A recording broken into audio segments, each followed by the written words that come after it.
우리가 르네상스 하면 보통 뭘 떠올릴까요? 아마 예술가 천재들이 막 빛을 발하던 그런 눈부신 황금기를 생각하실 거예요. 그런데 말이죠. 만약 이 모든 게 사실은 아주 정교하게 만들어진 하나의 거대한 신화라면 어떨까요? 이번 시간에는 바로 그 질문에 대한 답을 한번 찾아가 보려고 합니다. 자, 그럼 본격적으로 한번 파고 들어가 볼까요? 여러분 머릿속에 있는 르네상스는 어떤 그림인가요? 레오나르도 다빈치? 아니면 미켈란젤로, 피렌체에 있는 그 웅장한 두오모 성당 같은 거요. 네, 그렇죠. 우리 대부분한테 르네상스는 인류 역사상 가장 위대한 창의력이 폭발했던 말 그대로 황금기로 기억되고 있잖아요. 하지만 역사학자 에이다 팔머는 바로 이 생각에 정면으로 의문을 제기합니다. 어쩌면 르네상스는 사실과 상상이 뒤섞여서 후대 사람들이 만들어낸 아주 강력한 이야기일지도 모른다고 말이죠. 그래서 이번 이야기는요, 단순한 역사 강의가 아니에요. 한 역사학자가 역사의 거대한 파도 속에서 실제로 숨쉬고 살았던 사람들의 진짜 이야기를 찾아 나서는 그런 지적인 탐험에 가깝다고 할 수 있겠네요. 모든 건 에이다 팔머의 이 근본적인 질문 하나에서 시작됐어요. 위대한 생각이라는 게 그냥 어느 날 천재의 머릿속에서 번개처럼 짠 하고 나오는 게 아니라 그 사람들이 살았던 시대의 사건들, 또 위기 속에서 어떻게 만들어지는지가 궁금했던 거죠. 이게 진짜 흥미로운 지점인데요. 우리가 책장에서 보는 깨끗한 고전들은 사실 그 시대의 엄청난 혼란과 고통 속에서 태어났다는 거예요. 이 문장을 보면 위대한 아이디어는 절대 조용한 실험실 같은 데서 태어나는 게 아니라는 걸 확실히 알 수 있죠. 자, 이제 르네상스라는 거대한 그림을 한번 조각내볼 시간입니다. 사실 하나의 르네상스 같은 건 처음부터 없었을지도 몰라요. 똑같은 시대를 살았다고 해도 누구의 인생을 따라가 보느냐에 따라서 우리가 보는 역사는 완전히 달라지거든요. 말하자면 한 시대에 최소 15개의 다른 현실이 마치 평행 우주처럼 동시에 존재했던 거예요. 팔만은 이걸 타임 루프라는 개념에 비유하는데요. 정말 기가 막힌 비유예요. 똑같은 사건이 벌어지는데 이걸 암살자의 눈으로 볼 때, 공주의 눈으로 볼 때, 그리고 마키아벨리의 눈으로 볼 때 그 의미와 현실이 완전히 극적으로 바뀌는 거죠. 그러니까 핵심은 이겁니다.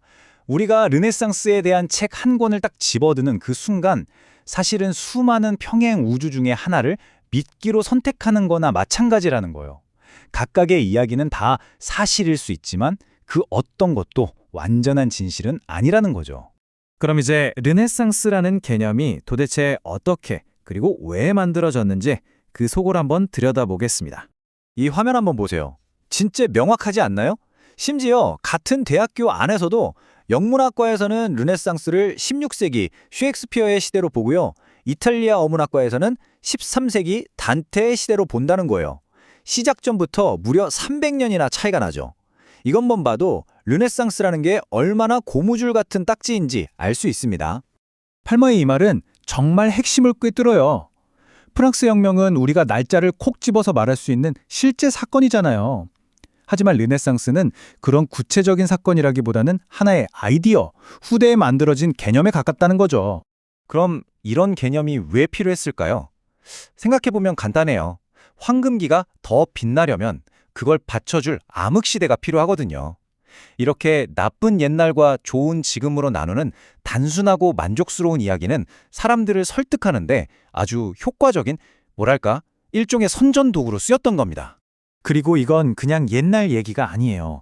이 황금기 신화는 실제로 냉전 시대의 서구 세계가 자기들의 우월성을 주장할 때, 또 기업들이 자기 제품에 고급스러운 이미지를 입힐 때처럼 현실 세계에서 아주 강력한 힘을 발휘해 왔어요. 이 신화를 깨는 게 그렇게 어려운 이유가 바로 여기 있는 거죠. 자, 이제 거대한 이야기에서 벗어나서 그 역사를 실제로 만들어간 사람들에게로 초점을 한번 옮겨볼게요. 아마 깜짝 놀라실 거예요. 우리랑 너무 비슷해서요. 우리가 보통 역사를 배울 때 두 가지 방식이 있잖아요. 소수의 위인들이 모든 걸 다 바꿨다, 이렇게 배우거나 아니면 거대한 사회적 흐름 때문에 모든 게 결정됐다, 이렇게 배우죠. 근데 이 두 가지 방식의 공통점이 뭔지 아세요? 바로 우리 같은 보통 사람들을 무력하게 만든다는 거예요. 그런데 이 편지 좀 보세요. 르네상스 피렌체를 다스렸던 위대한 통치자 로렌조 데 메디치가 자기 엄마한테 보낸 편지예요. 보라색 목욕 가운 좀 갖다 주세요라니, 이 한 문장이 위인이라는 거창한 신화를 싹 벗겨내고 그 안에 있던 너무나 인간적인 한 사람을 보여주잖아요. 그 유명한 군주론을 쓴 냉철한 사상가 마키아벨리도 마찬가지예요. 교황을 만나러 가기 전에 낡은 셔츠랑 밀린 월급을 걱정했다니까요. 꼭 우리 같지 않나요? 역사를 만든 거인들도 결국 우리랑 똑같이 일상의 문제들로 머리를 싸맸던 거죠. 그래서 우리가 꼭 기억해야 할 게 바로 이겁니다.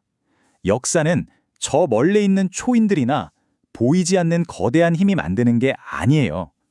저마다 복잡하고 때로는 엉망진창인 삶을 살아낸 수백만 명의 보통 사람들이 만들어 왔다는 거죠.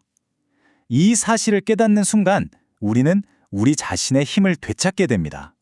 자, 그럼 500년 전 이야기가 21세기를 사는 우리랑 도대체 무슨 상관이냐고요? 지금부터 그 연결고리를 보여드릴 텐데 아마 지금 우리가 겪는 많은 일들을 설명해 줄 겁니다.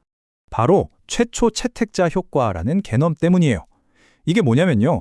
새로운 정보기술, 예를 들어 인쇄술이나 라디오, 그리고 오늘날의 소셜미디어 같은 게 딱 등장했을 때 이걸 가장 먼저 사용하는 사람들은 기존 시스템에서 목소리를 내지 못했던 좀 극단적인 목소리들인 경우가 많다는 거예요.